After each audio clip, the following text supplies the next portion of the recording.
Back in December 2017, I applied for my Chinese work visa for the first time. The whole process, including the work permit application, took me about 2 months, and I got to China by early February 2018. In 2021, I tried to do the same, so I started the process in March 2021. However, this time the entire process took me nearly 5 months, and I didn't make it to China until July 30. And that's not even the worst part. Several of my friends even managed to leave Morocco and went all the way to their transiting country, but couldn't finish the journey to China. To help you understand how complicated the travel is, we were a group of 7 people. We all had our visas and flight tickets, but at the very last minute, only 2 of us managed to make it to China. So, what did go wrong, and why is it so hard to go to China?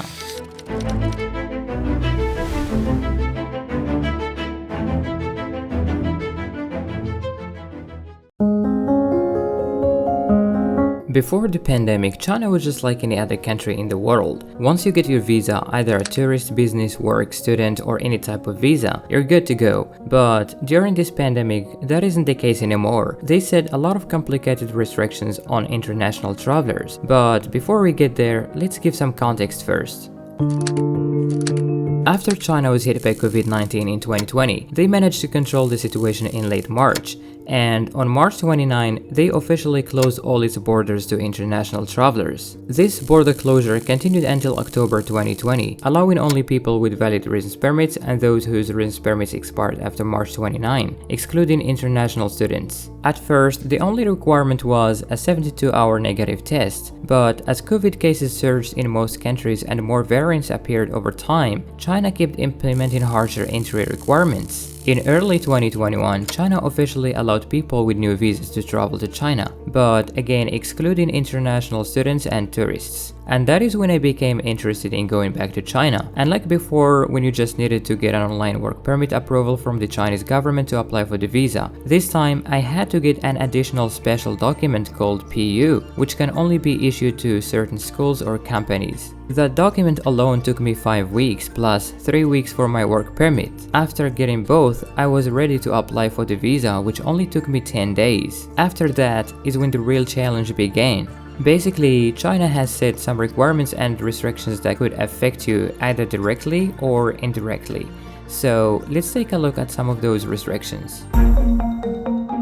Just like any other country during this pandemic, having a negative PCR test is a must. However, for China, it isn't just that. You also need a serology test, also known as a blood test. And this test shows whether or not you have a recent infection, or let's just say a recent COVID infection. The problem with this test is that it has 2 components, IgM and IgG. They are basically antibodies that respond to our immune system. IgM is usually the first antibody produced by the immune system when a virus attacks, and IgG indicates that there has been a viral infection in your body, usually in the last 6 months. And of course, the IgM must be negative if you want to continue your journey. And for IgG, if it's positive, meaning that you've caught COVID in the past 6 months, it's still okay. However, you'll have to do an additional test, which is the X-ray chest scan. Now, the biggest issue with this IgM and IgG is that labs are not consistent with results. In most cases, each lab produces different results, even though China carefully designates qualified labs in each country. This makes the journey extremely risky, especially for those who have a stop in a third country, because it's also required to do the blood test while transiting. This has resulted in many people being denied resuming their journeys due to positive IgM after previously having a negative IgM back in their home countries. Now, of course, these are just the direct factors. Now let's talk about some of the indirect factors that you have absolutely no control over.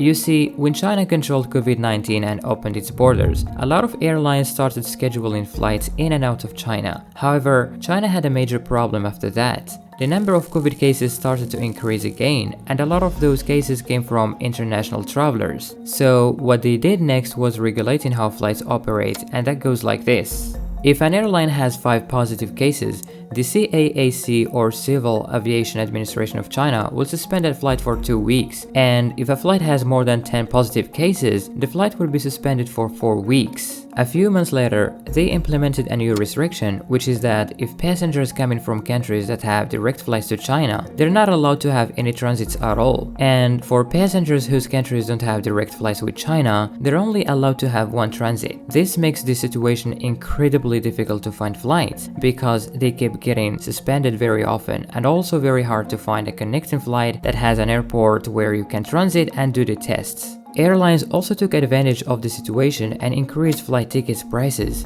A regular direct flight that used to cost only between 500 and 700 USD, like CZ348 from Paris Charles de Gaulle to Guangzhou Baiyun, now costs more than 4,000 US dollars. Now let's see how these restrictions affected some real-life situations. Remember the group of 7 people I talked about in the beginning of the video? Well, we all booked our flight ticket for the 13th of June. Less than a week before departure, the flight got cancelled due to some positive cases found in the previous flight, and therefore was suspended for 2 weeks. Our tickets then changed to the next available flight that has seats, which is on the 11th of August. One of us couldn't wait until that date, so he immediately booked a flight ticket with another airline and made it to China successfully on the 4th of July. One of these friends had an IgG problem and cancelled her flight. The COVID situation during that time was really bad, and I knew that the flight on the 11th of August was too risky for us. So after an intensive search, I found a flight that had an available seat on the 28th of July, and I booked it right away. One of these friends joined me later, so 24 hours prior to departure, we had our COVID test done and waited for the results. Our PCRs were good, however, my friend had a positive IgG and couldn't continue the journey because she needed extra procedures. So I finished the journey alone. I applied for the health code from the Chinese embassy, got it after a few hours, and headed to the airport. I boarded the plane, stopped in Paris, had my test done inside the airport, got the results and another health code. After a stressful process in Paris, everything went fine. The next morning, I boarded the plane and headed directly to China. The remaining friends here unfortunately couldn't finish the journey because their flight on the 11th of August got cancelled again and their visas expired. What happened to me upon arrival is another story worth sharing.